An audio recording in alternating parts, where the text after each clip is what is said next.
Hey, I'm Sith King. And I'm Sonic Sons. And we're the Rambling Reviewers. And today we're looking at Kung Fu Panda. 3, but you also want to talk about the whole series, apparently? A little bit more of how it relates to Kung Fu Panda 3. Okay. Now, my impression of Kung Fu Panda 3 is that it was a good movie.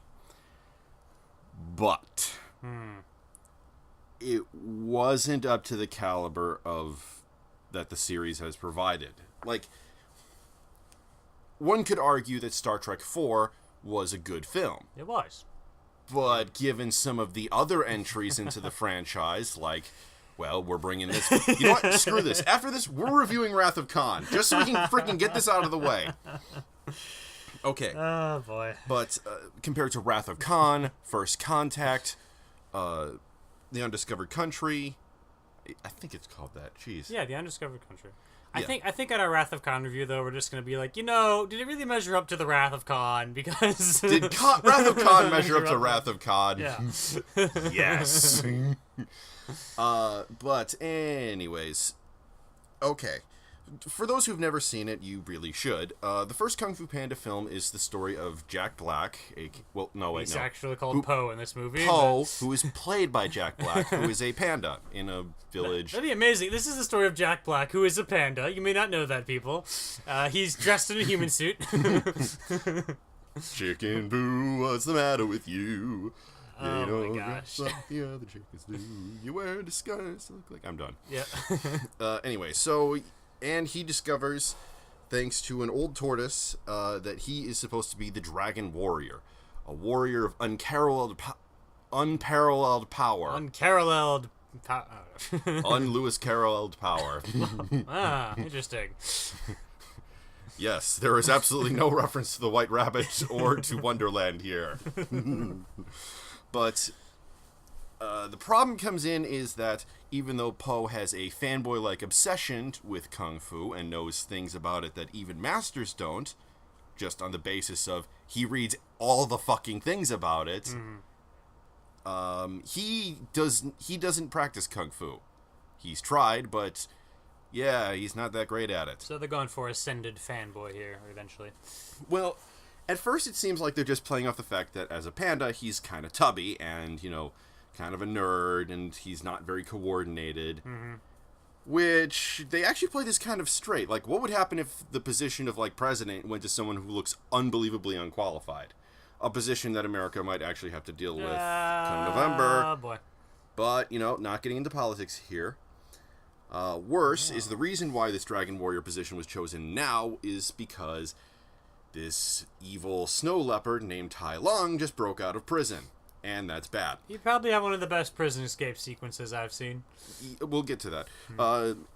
Anyways, so Po is not well liked by the members of the Furious Five, aka the 5 best fighters in the Valley of Peace, where they live, and no one really likes him.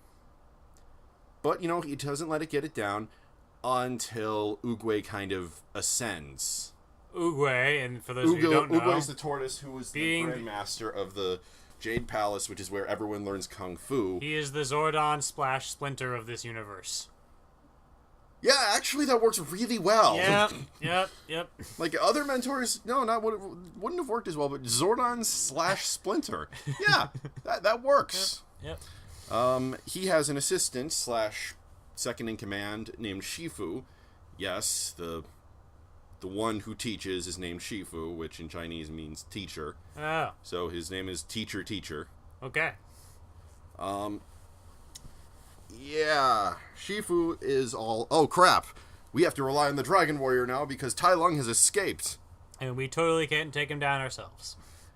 And it's at this point, like a 10-minute stretch where suddenly the film went for, I'm getting ready to turn this off because this is just a standard group of jokes about, this guy is fat, this guy is uncoordinated, he's not going to give up. Because 3 scenes happen. First is that Tigress, who, guess what species she fucking is? Yeah. Yeah, all the Furious Five are named after their species.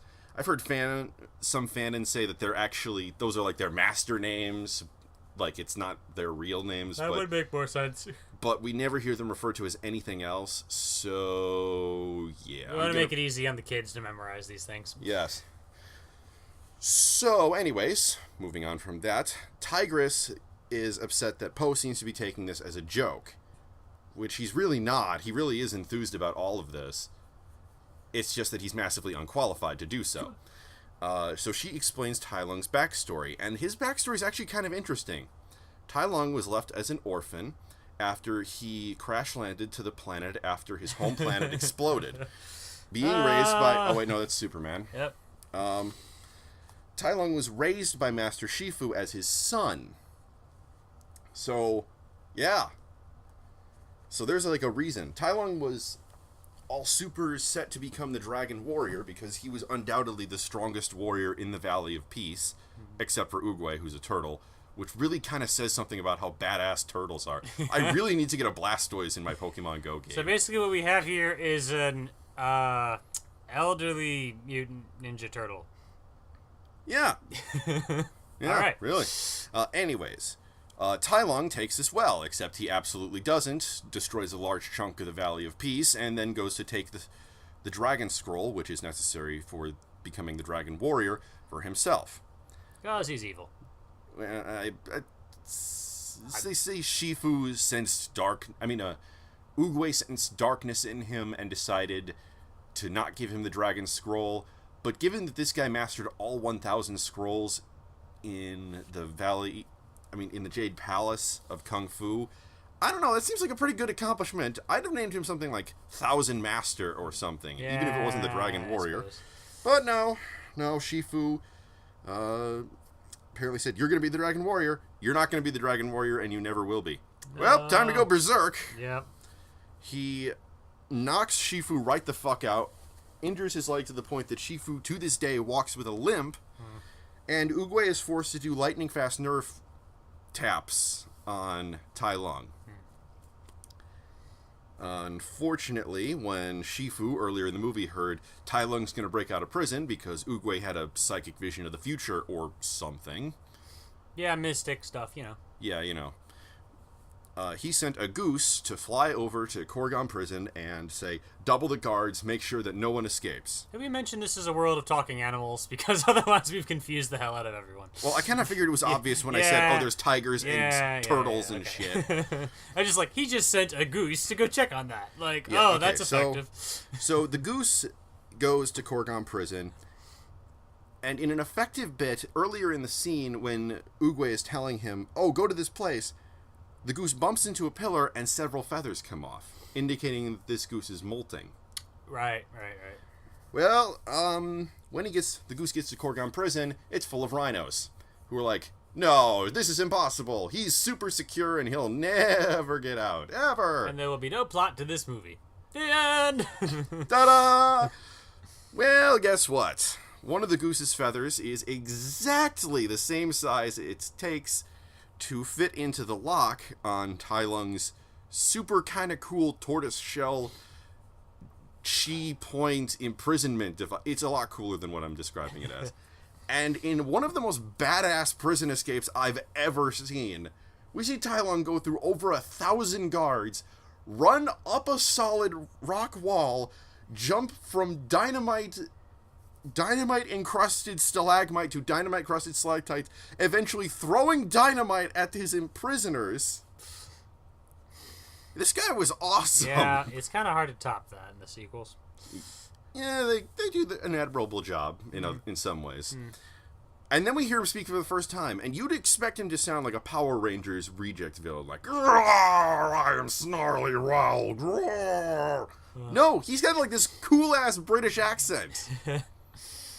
Cool. Yeah. So, anyways, eventually, but the scene that really got me hooked onto Kung Fu Panda was not the scene of Tai Lung escaping, awesome though it may be, or of Tai Lung's origins. It was Poe's reaction to hearing that Tai Lung had escaped. Specifically, by the time that Shifu was done with his announcement that our only hope is the Dragon Warrior, he is literally halfway down the mountain by that point, screaming at the top of his lungs with his hands raised over his head.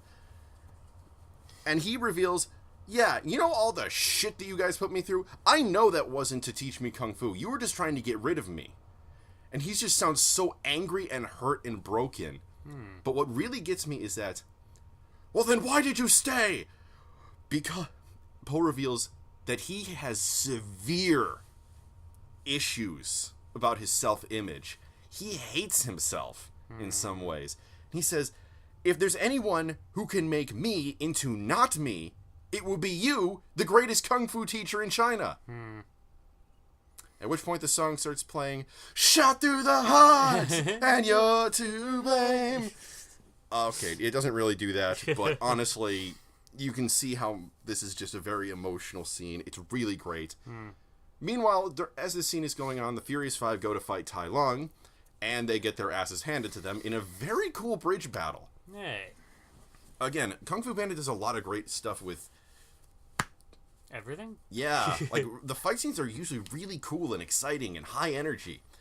One interesting thing is, when they scripted this scene out, they gave this to the animators, and the animators said, we don't know how to do this.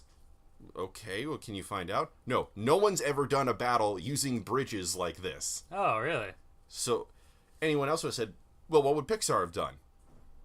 Nope, not this time. DreamWorks animators figured out how to do that whole animation sequence on their own. Good. Which is really a good step in making sure people are like, oh, we're not just ripping off Pixar. No, I don't think Pixar has made a Kung Fu Panda, so we're well, no, but there was DreamWorks Animation had kind of a reputation for being just rip-offs of, well, not necessarily rip-offs, but like living in Pixar's shadow. Yeah. Like they made Ants about the same time that Disney made A Bug's Life. Right, that Pixar made, Disney Pixar. Yeah. Or like lowbrow comedies before this. Like, as much as I like it, Shrek falls into that category. Shrek was particularly interesting for what you call lowbrow. It had lowbrow elements for a bigger and more important plot. Well, yes, but the things that most people remember about... When people think about Kung Fu Panda, they remember the highbrow things. When people think about Shrek, they tend to remember the lowbrow things. I would say these elements combine into a synergistic thingamajig. But anyway. Yes, but you get what I'm trying to say here. Kung Fu Panda, at this point, Shifu realizes that he can't... Hang on. Shifu finds the five are gone, and he finds Po doing random shit in the kitchen, pretending to do Kung Fu, and actually doing really well when he's not trying at all. Which gives him an inspiration. Po sucks at fighting when he tries, because he's trying too hard. But when he's not thinking about it, he's apparently really good. So he apparently needs to reverse that aesthetic. Or at least get the part that sucks to be good. Yeah, either way. So he uses food as motivation, and Po actually starts to become good at fighting. They get back to the Jade Palace just in time to see the five get back, and they have their asses kicked. And they're like, Tai Lung defeated us. Shifu goes, well, we won't let this make us scared. Po's like, I don't know. I'm pretty scared right now. So they give Po the Dragon Scroll, a mystical artifact with all the wisdom and knowledge of the ages. An artifact which will unlock the true powers of the Dragon Warrior, and it's blank. Yep. It's freaking blank. Yep. Yeah, everyone pretty much has a Despair Event Horizon moment right here, and it's like, well, we're fucked. And Po goes back to his dad, who wasn't really supportive of his son becoming the Dragon Warrior, though not in a... Well, he wanted him to help run the not in noodle a shop. he doesn't stop him in a stereotypical way. More of like, no son of mine will go into cooking. Because I saw that as a plot of a movie once. Yep. It was more of a, Po, our family has always done this, which does speak to Eastern traditions of honoring your parents. I suppose it does. Oh, by the way, Po's dad, he's a panda. Po's dad is a goose. This is never marked upon in the first film. They hint at it once. Yeah, and it's pretty hilarious because it's like, Po, there's something I need to tell you. What is it, Dad? It's the secret ingredients in my secret ingredient soup. And surprisingly, for me at least, this noodle maker has somehow managed to stumble upon the same secret that Master Oogway did, and he's just a nobody. Yep. Turns out the secret ingredient soup is actually, there's nothing in it. It's a placebo. People think it's special, and that's what makes it special. The dragon scroll isn't actually blank. It's a reflective surface. So the source of true power is yourself. You can see yourself. You're the only one who can grant you true power. If you think it, you can do it. What follows is Master Shifu, probably the best fight scene in the whole movie, and not just as a fight scene. It's a fight scene between Shifu and Tai Lung. The lighting is superb. The choreography is something out of Avatar: The Last Airbender. Ooh. Actually better. Way better. And the whole time there's a subtext that Tai Lung keeps bringing up of how you were my father, you abandoned me in prison, you filled my head with false hopes, I'm blaming all of this on you, you utter bastard. But eventually it gets to the point where he overwhelms even whatever remained of his love for his father. And then it kind of goes downhill from there. A little bit. Tai Lung tries to fight Po, and Po fights back. But Po can actually fight back now because he has the dragon scroll and shit. It's okay. It's a little more of a slapstick-based fight. It works, but I don't know. I liked the Shifu fight best. Yeah, it's more personal. And at the end, Po utilizes a move that was revealed early in the movie called the Wuxi finger hold. Which is like this ultimate technique that everyone is terrified of, which he apparently figured out like in just on his own. Not bad for son of a noodle chef. Kung Fu Panda 2, by comparison, is glorious. I would consider it the Wrath of Khan of the Kung Fu Panda You think franchise. so? Wow. Just, it's bigger, it's deeper, it's... Remember how we said that Poe's father is a goose? You know, this might come as a shock to some of you, but Poe is adopted. And he doesn't figure that out for quite a while. Well, I'm thinking he figured it out a while, but like, there's a difference between knowing, let's see, I'm a panda and my father's a goose. We're probably not related biologically, and this person adopted me. I mean, there's like a cognitive disconnect. It's like knowing... It's like knowing that a pirate lost his hand in the sea battle, but still being surprised when he tries to shake your hand and there's a hook. Yeah, I suppose so. Yeah, like, you're prepared, you accept one fact, but you're not prepared for the other. Sure. Which is a direct consequence of that. But anyways... the movie starts where some wolves, and might I add, wolves look hideous in this movie. Seriously, they look... are stealing all the metal in a town near the Valley of Peace. By this point, Poe has been accepted into the Furious Five, and things seem to be going pretty well for him. They manage to save the village, but Poe catches sight of a symbol that one of the wolves is wearing, and it makes him go into PTSD, oh god, what the fuck mode. Has horrible flashbacks and shit. Interesting note, Poe is having a dream sequence at the beginning of the first movie, and you can see that same symbol in the armies of demons. Oh. Yeah, just a nice little thing. Showing exactly how long that symbol has haunted him for. Anyways, we also learned that there is a city called Gongmen City that was ruled over by peacocks. I'm assuming that since it's two peacocks and they have a child, that one of them is a peahen, not a peacock, since it appears to be their child. Yeah, peafowl is the overall species name. Yeah, but I don't think as many people know that. I'm thinking peacock was just used as like... At this point, peacock has become the name of all of them, even though it doesn't make sense. Yeah, exactly. Which is done in this weird metal shadow puppet type of style of storytelling, and revealed that the reason why Poe is the only panda we ever see is the bad guy, Lord Shen. He heard a prophecy that a warrior in black and white would be the one to kill him. So he did the only logical thing and decided, let's genocide the pandas! That's the old King Herod technique there, right? Yeah. I actually saw a story where they reversed this. Like, they said this witch was making prophecies, and, like, this A child from this village will bring you low, and force you off of your throne.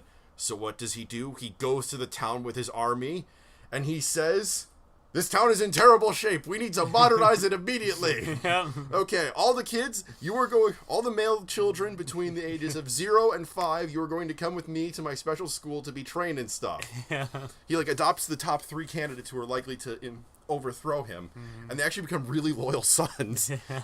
And one of them does end up forcing him off his throne, but it's through peaceful methods, and it's because, well, the king's just getting old. Yep. So he turns the reins over to the son that's most politically inclined, and they basically overturn the entire evil empire and make it really well running and stuff. So the king eventually leaves his throne and marries the witch. Yay! I love a happy ending. Yeah. Plus, especially if it's one that's made deliberately by subverting expectations. This is not one of those stories, so Shen decides to murder all the pandas. And then he goes back to his parents and is like, guys, guess what I did? Shockingly, they're not happy that their son decided that murder was an option. Oh, wow. Although, this does raise an interesting thought. A warrior of black and white is what will destroy him? Mm-hmm. Tai Lung was a snow leopard and an orphan. Where did Tai Lung come from? Also, is there a zebra somewhere around? Well, probably not, considering most of the story takes place in China, and I don't think zebras exist in China. Not unless they're in zoos. Fuck, where am I? I am so lost.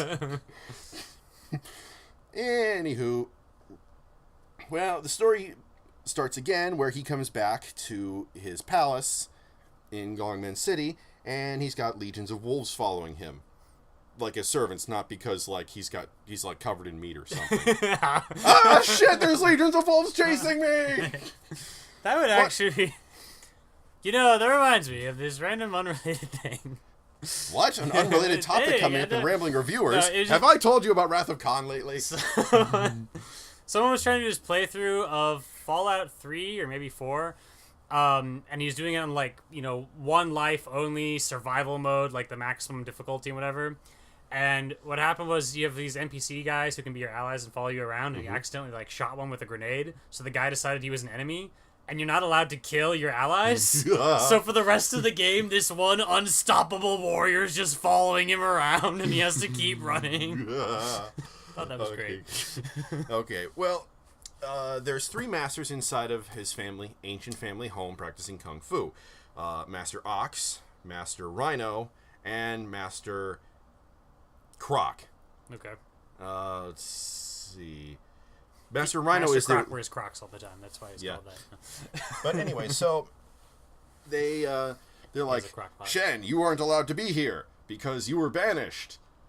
To which I would respond, really? Because his parents are dead. I would say that they're, considering there doesn't appear to be a regent of any kind. Yeah, this means this place has been without a ruler, and considering he's the sole remaining heir to the bloodline that we see in this film, or in any Kung Fu Panda literature, really, that would make him absolutely within his right to come back to this city. Unless they adopted a democracy all of a sudden, they just didn't tell us. Well, I don't think they did that. Yeah. But anyway, Shen proves that he's actually good at fighting with weapons and his tail, which you wouldn't really expect from, peacocks, but... magic Kung Fu. Magic Kung Fu. But it reveals he actually has something better than magic peacock Kung Fu. Cannons! Yeah, that was pretty interesting. Oh! Okay, then. He kills Master Rhino? Does he kill Master Rhino? I forget. He kicks ass. He kills Master Rhino with it and imprisons the other 2. Yeah, it was Master Rhino. Okay. And imprisons the other 2. Shifu receives a message that Master Rhino has died and orders them, okay, guys, Furious 5, Po, you need to go to Gongmen City and you need to go and stop this weapon that can destroy Kung Fu forever. Which it did in real life. Well, more so rifles. It didn't. Okay, I would argue that it didn't destroy Kung Fu so much as changed its importance. on the Well, field yeah, of battle. yeah. I mean, we still practice martial arts, We even in do, the present day, yeah, even yeah, in nations that didn't originate Kung I'm Fu. just saying it doesn't Heck, happen much my in s- actual warfare these days. Well, there's still close quarters combat, which is a form of martial arts. Yeah. Heck, my sister has a brown belt in karate now, but Yeah. that's beside the point. He's like, this will be the end of Kung Fu. It's like, This will be the end of the relative importance of Kung Fu. Does not sound as good. yeah, it doesn't really sound as good. So Po goes to Gangme. Po and everyone goes to Gangmen City. There's some really cool character interactions between Po and Tigress, where he reveals to her, turns out that my dad isn't my dad. Your dad. The goose. This must have been quite a shock. You see, that's why I get the impression that he just really was that dumb. Yeah, I don't think he was Instead of that... this whole pirate hook thing. I don't know. maybe. Either way. Yeah, but I don't really think that he was that dumb. Anyways, so Po has been wondering in his meantime, where do I come from? Who am I? What do I want? Where do I come from? Where am I going? Who lives in a pineapple under the sea? SpongeBob SquarePants! The crossover was very unexpected. I know, right? No one saw Sandy Cheeks being the secret master. No, I did not.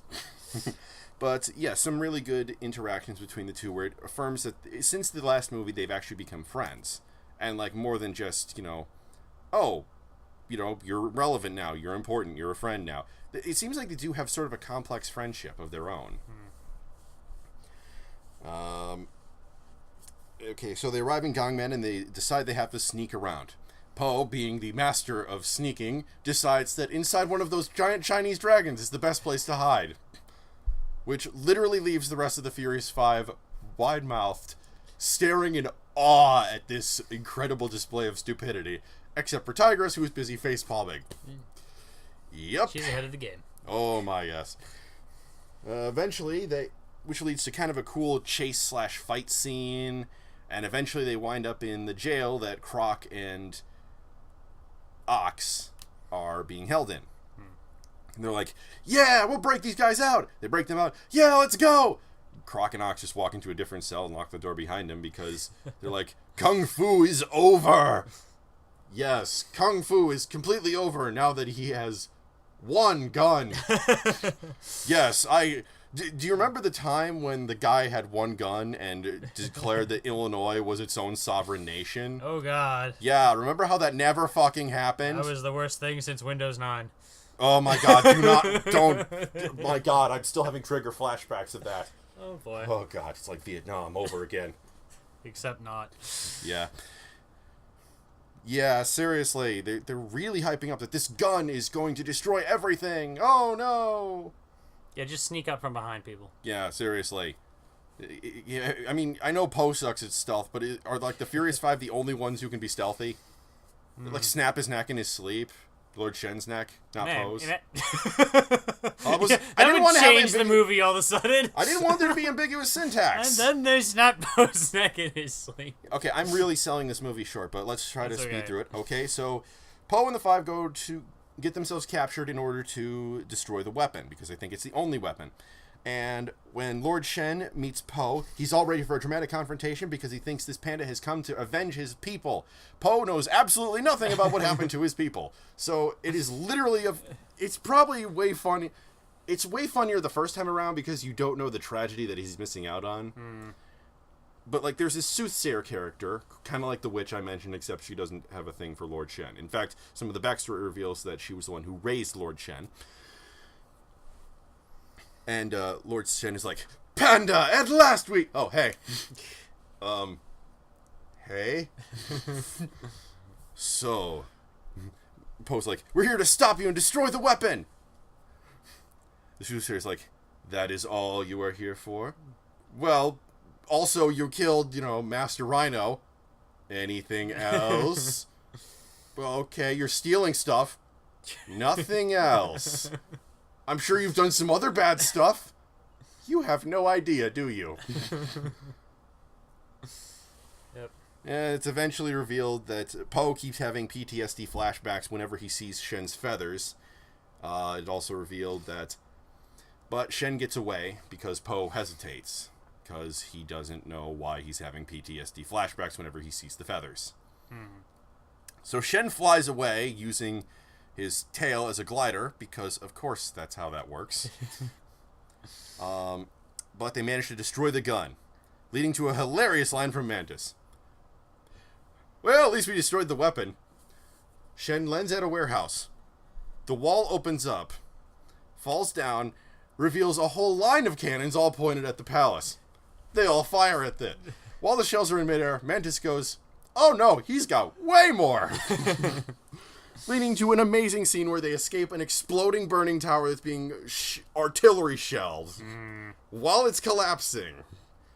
Eventually, they get back to the prison because, oddly enough, in the middle of a prison is safer than the entire rest of the city. Yeah. Tigress just starts beating on Po, like both verbally and physically, because Po wants to go back out there to try to figure out why the hell he keeps having these flashbacks around Shen. Tigress has a more pragmatic view that this is my friend, my confidant, and my teammate, and he freezes up whenever the psychopath with knives for claws decides he wants to murder people. No, he's not leaving this fucking building. And it's actually a really sweet scene that shows that they do care for each other. And is what led to a lot of people shipping Po and Tigress together. Because shippers are insatiable. Of course not. Of course they are. Then, once they're... So they decide to sneak... The Furious Five decide they're going to go and sneak into the place where they're making the cannons and blow it up with gunpowder. Po decides to fuck this up by sneaking into the place himself to try to confront Lord Shen. They only find out that Po's in there once they've already ignited the gunpowder and are doing their level best to try to put it out. That's why you need to communicate, people. Yeah, and then the Furious Five get captured. Po gets shot in the chest with a cannon, and he gets fired like about 30 miles or so into a swamp, where the soothsayer who'd gotten fired earlier by Shen, but in kind of an interesting way, Shen decides to conquer all of China because of course. Yep. And after that happens, Po wakes up in the remains of the old Panda village, being cared for by the soothsayer because of course the soothsayer knew where Po would be. Or of course she would go... Well, then again, she can predict the future, so I guess it makes more sense that she can do that. And starts explaining exactly what happened all those years ago. Po is confused, and he's having headaches all of a sudden because he repressed some memories of his entire family dying. That would be a very traumatic memory. Yeah. It's revealed that Lord Shen came to the village. His dad decided to hold off Lord Shen and his wolves while his mom ran away with Po in her arms before finally she put him into a radish box and used herself as a distraction to lure Lord Shen away. Yeah. Po's mom's dead. Yeah. That's very sad. Eventually, the radish box was delivered to Mr. Ping's noodle shop, and then, that's what happens. And then the rest of the story happens, yeah.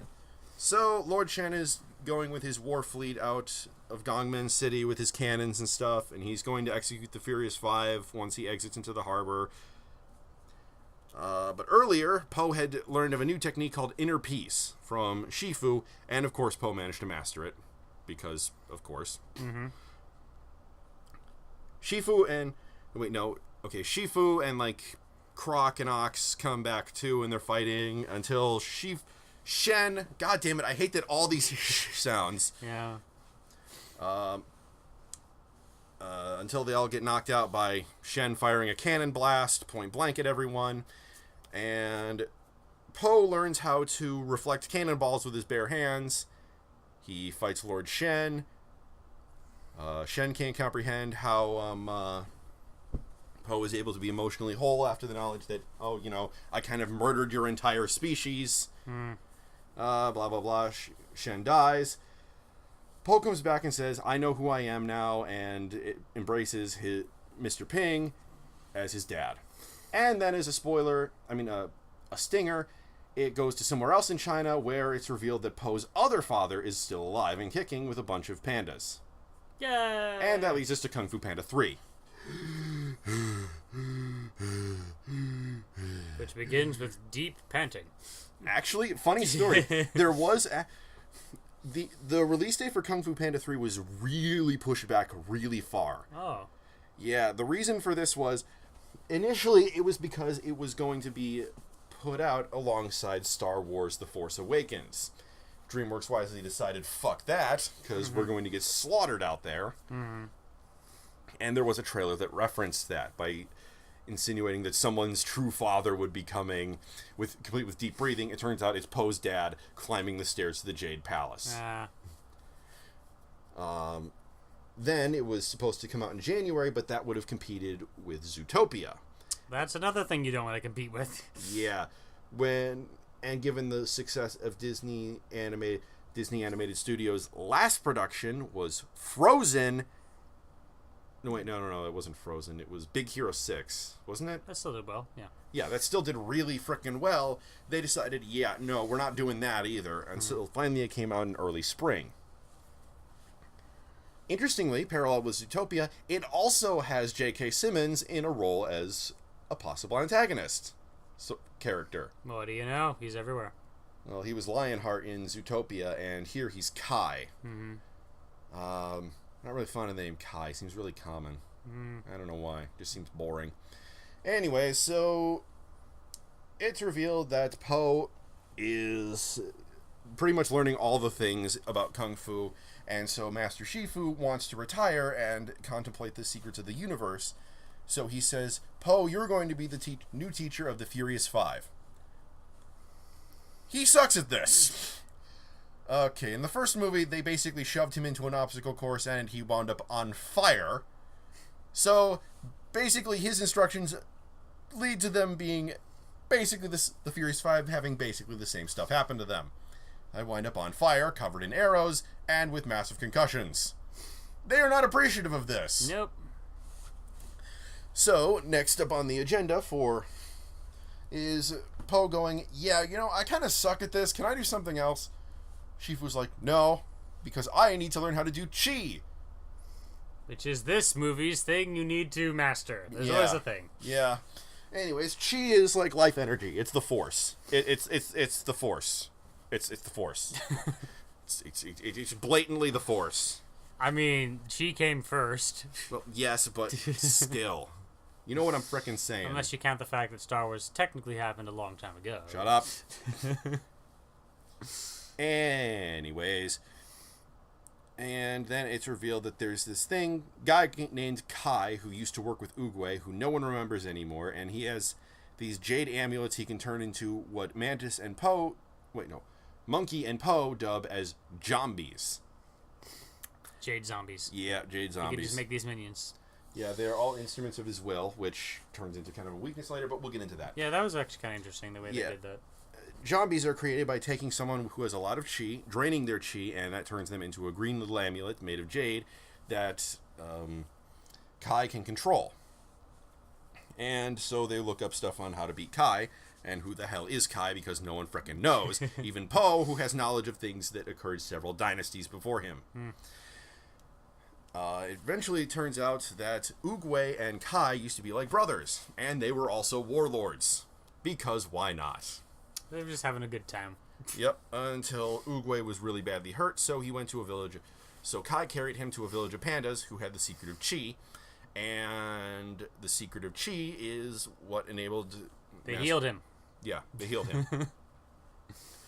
Unfortunately, Kai also saw that chi could grant you superpowers, so he figured out how to steal chi from people, and eventually Oogway managed to defeat him once and for all. Once and for not all. Yeah, because at the beginning of the movie, we see Oogway in the spirit world, and he has to fight Kai, and he loses to Kai and gets turned into a... And he's totally okay with that, too. He's like, yeah, you're going to be defeated anyway. Yep. And he's right. Well, it's about this time that Poe's father shows up, and he shows up in the only way that we can introduce pandas without the tiniest hint of dignity. Because why would we make things different? Poe I don't know his name. Shit. Oh, Poe's dad. Lee, Poe's biological father, shows up having beaten Poe's record of shoving food into his mouth. I'm not kidding. There's a contest of how many dumplings one can shove into your mouth, and Lee is beaten Poe's record. Hey. Dignity is for not pandas in these movies. I can think of less dignified things than winning an eating contest. So it's okay. Like what they do to the pandas later. Oh dear. Oh dear. Anyways, so Lee is like, I'm here because I'm looking for my son, who I lost years ago. And Poe's like, I lost my dad years ago. Well, I hope you find your son. Oh, I hope you find your father. They turn around. And everyone just face palms because, you know, I actually wouldn't mind if they weren't biologically related. Right, yeah. Like, because it's like, okay, you lost someone in an attack, you lost someone in an attack. Does that necessarily mean that they're the same person? No, it doesn't. Narratively speaking. Yes, but, you know. Yeah. It doesn't make much... I mean, it makes sense narratively, but, like... They never really prove it either. They mention it briefly with the goose is like, oh, well, how do you know you're related? Oh, he looks just like me. And I was like, that's not incredibly I don't know if this is racist or not, but pandas all kind of look the same. Oh boy, we're gonna get angry letters from the panda viewers. But yeah, you're all kind of black and white. But no, but I mean, fat. like, even just in general, if two people look like each other, it could just be coincidence, right? Yeah, one could argue that Sonic Sons and I look kind of similar. I mean, especially if you're listening on audio only, we look exactly the same. Well, no, but I know what you mean. Yeah. But the thing is, though, in a narrative sense, there's no way you could look up, Poe's birth records or something, because none of that crap existed back in this setting. So. And even if it was, Shen probably burned it to the ground. Probably burned it to the ground. So yeah, okay, whatever. Just skip over that. Here we go. So Poe and him go and do what is the most dignified thing imaginable, playing with sacred artifacts from in what is essentially a kung fu museum. Mm-hmm. Because, what else would you do with sacred artifacts that should absolutely not be touched under any circumstance? What else would you do with lethal weapons and, rare and valuable, irreplaceable works of art? Other than play with them. Yeah. Because that is a smart thing to do, except it isn't. That is a very stupid thing to do. Mm-hmm. In fact, both of you should be flogged, you fucking idiots. Well, thankfully, they don't get anybody killed. Well, anyways. Everyone's real happy to see this. Oh, and finally they have the Kai explanation, and their Poe's dad is like, yeah, I know how to chi stuff. I know how to chi. Of course I do. Yeah, so I can take him back to the secret panda village, because of course there's a secret panda village. Actually, that one does make sense. Yeah, given it does. The they would want to be secret, wouldn't they? Yeah, given that apparently the pandas have been subject to 2 genocides in the past. Well, yeah, but the first one was just a village. I didn't think it was the whole nation of pandas got wiped out. Yeah, well, still, you think that would leave hey guys, maybe instead of being a bunch of useless fat idiots, we should have some sort of defense force in case some other idiot decides we're worthy of being killed for no reason. Oh dear. And it turns out that Mr. Ping snuck along because he's jealous of Lee. Because, well, Mr. Ping has been Poe's father for most of his life, and quite frankly, I can really sympathize with Mr. Ping here. He's been Poe's dad for all of his life. He raised Poe. He taught him to read. Taught him to cook noodles. Probably helped encourage his likes and interests when he was a child. Helped him meet friends. Mm-hmm. Helped him... if this was in modern day, he'd have helped Poe to learn how to ride a bicycle, how to talk to girls, and all that. And... So basically he raised him. And now he's kind of feeling he's going to get stolen away from me. Well, yeah, And then this guy says, I'm totes your dad. Come on to the secret village of pandas. Yeah. It's understandable, but, he does come across as quite jealous sometimes. And they go to the secret panda village, and it's revealed that Poe is weird because he wasn't raised among the pandas. He likes to take... he takes stairs to go places. And he uses silverware. You know, because nothing says that this is a place where, you know, I can be proud of my descendants and ancestors or dignity than saying, table manners, those are for lesser people. You know, it's a little bit like Worf seeing some other Klingons. It's like, oh, this no. Well, mean, yeah, actually, yeah, it is. The table manners, yeah. Yeah. Except that this is less of House of Duras and more of House of Dumbass. Oh, dear. Yeah, and then we meet Mei Mei, who is in the film for reasons. She's the dancer girl who's, like, they just need to flesh out this village. I don't know. Well, actually, the Mei Mei was going to be a bigger role in the first draft of the movie. Yeah. The problem is that her subplot was that she was supposed to be married to Poe, and this was decided when they were little. The problem is that since she lost her future husband, she kind of went crazy. Oh. That would have been pretty dark. Well, you know, and is, like, super obsessed with... Oh, well, that's okay. That kind of crazy. Yeah. So, instead of, like, having a whole subplot based around that, which possibly could have agitated the Poe and Tigress shippers, or possibly could have made an interesting counterpoint, allowing for ship-to-ship combat, we decide to have her in the movie for, like, a total of 5 minutes. Yeah, I mean, she didn't exactly detract from the movie. She just kind of didn't do a whole lot. She just kind of exists. I mean, when she first... She's like a nightstand. It occupies space, and it serves a purpose, but it isn't really all that necessary. Yeah, I mean, when she first showed up and somebody was like, yeah, the best ribbon dancer in the world, or so she says, I was like, oh, okay, so she's vain, so she's gonna, like, be evil and betray us or something, and she didn't do any of that. It was just like, oh, okay, never mind. Also, you know, are you really allowed to say the best ribbon dancer in the world when you're not allowed to have contact with the outside world? Otherwise, you'll be murdered. Hence what I just said about being vain. Yeah, so anyways. And so they start showing Poe how to do things in Panda Land. Like, they don't walk, they roll. Oh. I don't think real pandas do that. But no, okay. They actually do roll around a lot. Do they? Oh. Yeah, they base a lot of the behaviors of pandas on when the people who animated this film went to a panda sanctuary. Cool. And we don't, when we want to get up people, we catapult ourselves rather than walking. Yep. Like peasants. Meanwhile, Poe's trying to master all of this so he can master Chi, and then he can go and defeat Kai and save the world. Well, it turns out that Kai decided to show up, and we gotta learn that Chi technique right now. Yeah, like well, no, okay, he showed up at the Jade Palace. I mean. Right, yeah. And he turned Mantis and Crane and Monkey and Viper. Everyone but Tigers. And Shifu into zombies. No, but not before wrecking the place, because fuck the Jade Palace, apparently.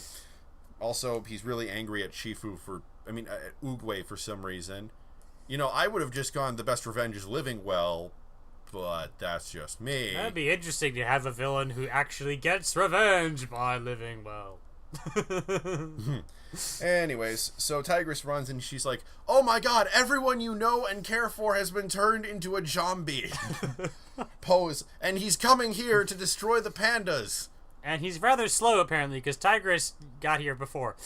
But, okay, fine. Okay. She ran really fast. Okay, Tigress is really fast, so... Yeah. And Poe's like, okay, Lee, you've run out of time. You need to teach me how to do Chi. You're not ready. Well, why am I not ready? You just aren't.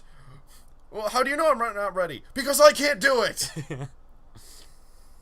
Excuse me? I knew there was going to be something up with the quest. I didn't get the detail of it. But, like, yeah, there would be some sort of a thing, and that was it. Yeah, it turns out that Lee lied to Poe. He doesn't know. That's in his name, come to think of it.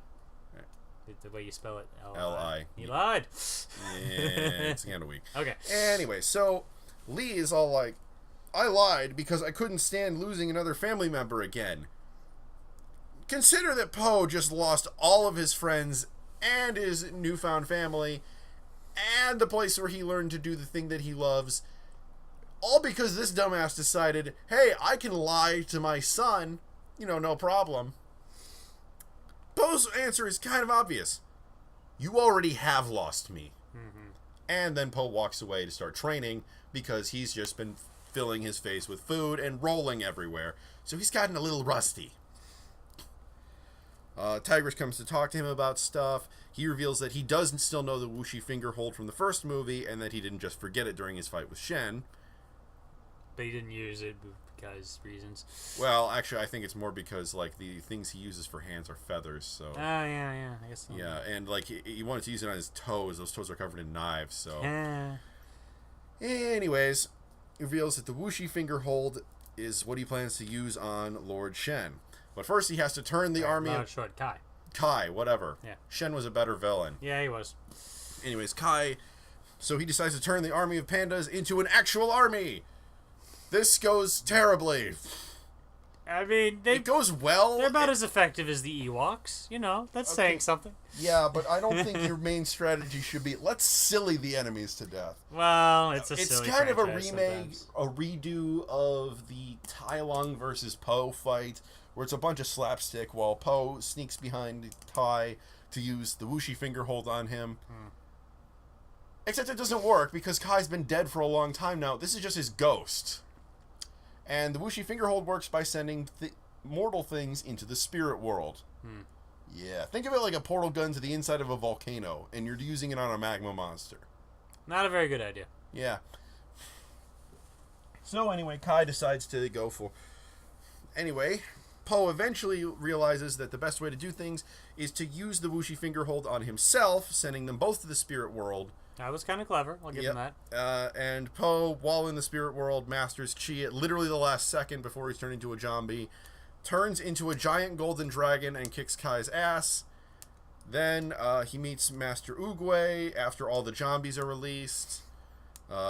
He becomes a master of Kung Fu, gets a staff from Oogway. Everyone in the real world combines their Chi, and Po becomes Grandmaster of the Jade Palace and teaches everyone how to use Chi. The end. Yay! Where Kung Fu Panda 3 failed. First off, it lacked the emotional depth of the other two. It wasn't very long, too. It didn't have time enough to build a whole lot of stuff. Okay, and I understand that. You know, it's... Kung Fu Panda 2 was a tour de force, exploring the emotions of someone who's always wanted to know who he was, but has never had the answers, as well as the emotional pain of someone who never learned how to deal with his emotional pain and is taking it out on the rest of the world. It has themes of revenge, of loss, of hope. Yeah, Kung Fu Panda 3 was just a little like, you know, we've seen all of this. And it was, you know, nice enough to see it again, but it was like, I've kind of seen all of this. Yeah, Po kind of accepted that Mr. Ping was his dad in the second film, so this just kind of feels like... It's like, they had that stinger at the end of number 2, and they're like, oh, well, now we have to make number 3 just to, like, justify the stinger, practically. Po attains, like, yet another level of mastery. Like, I just end the trilogy now, you guys. It's good. It was very good. You can just, it's done. Yeah, honestly, it didn't feel emotionally deep. It wasn't very long. The bad guy wasn't nearly as fleshed out. Shen and Tai Lung received awesome backstories with deep motivations, but we don't know anything about Kai. I mean, yeah, so Tai Lung had a connection with Shifu, at least, and Shen had a connection with that Po didn't know about, but still had a connection with Po. And Kai is like, well, he had a connection with Oogway, but Oogway is barely in this movie because he's Zordon and he's not allowed to be here. He hasn't been in the franchise since the first movie. Yeah. So there wasn't as much to build with there. Yeah. And there was also a TV show called Legend of Awesomeness, which was terrible. No. Look, it was episode by episode. It was the low side of okay. Yeah. Like, more so okay, it's average. Yeah. Ranging on face-palming territory because it lacked any of the depth or the strength of character that the original series had, and has gone instead for slapstick comedy combined with Po having Aesop amnesia every time that the credits rolled around. Like, he's supposed to have learned, there are no secrets. You are the source of true power, Po. Okay, I'm going to try a bunch of get-rich-quick schemes and be lazy. Which, like, come on, really? Yeah. Plus, all the animation is terrible. Well, it's not bad, per se, but, like, there's no flow to the CGI. Everyone looks like they're made out of plastic. Yeah, these executives think they can just push things into TV territory and slash the budget and it'll all be fine. And, no, it won't. Which is really weird considering the How to Train Your Dragon franchise made the jump to TV amazingly. I mean, I still noticed the difference when I saw it to the TV. It was like, oh, they're not doing as much as they did with the cameras and blah, blah, blah. Yes, but not as what you're saying is not nearly as big of a jump. Well, not even quality. Okay. Well, the quality is much higher in the TV show, and it got better as time went on. Oh, I see. Yeah. Not only that, but they had character arcs. They had plots that span multiple episodes. They expanded upon the universe in such a way that you could tell would really change how we saw the world. Not so with Legends of Awesomeness. Not that I really expected it to do much with a title like Legends of Awesomeness. That could have worked well in this franchise. That title just tells me they're being, carefree about it, kind of like the whole show, or half the show. Yeah. But it obviously didn't work out so well. Yep. Okay, so that was it. I guess. That was it. All right, so we just did the entire series of Kung Fu Panda and the show. And what's DreamWorks doing next, I wonder? Well, I do know one really sad thing is that James Hong, the voice of Mr. Ping, is in his 80s, so he says, and I'm quoting here, if you're going to make Kung Fu Panda 4, you might want to hurry. Oh, dear. Yeah. Well, it's a good thing that the franchise has already been wrapped up, I guess, as far as I'm concerned. I'm sure some executive wants to make 4, but... Yeah, this kind of does feel like a good grand finale for the series, which I wouldn't have done. This feels just... A little tacked on? It feels a little tacked on. Yeah, it feels like... it just felt like reopening this wound... Not wound, but just retelling the same stuff. Retreading the same territory that yeah. Poe already solved back in 2, and it's not really that great. It's a good movie, but it's not really... Just watch the first 2, people. You can watch the third one if you want. It's not really up to the par of the other 2. Yeah. If this was a grand finale, I'd expect something amazing. Yeah, no, this is more of the reunion tour. Yeah. So, anyways, are we done here? I think we are. Okay, I'm Seth King. And I'm Sonic Suns. Signing off.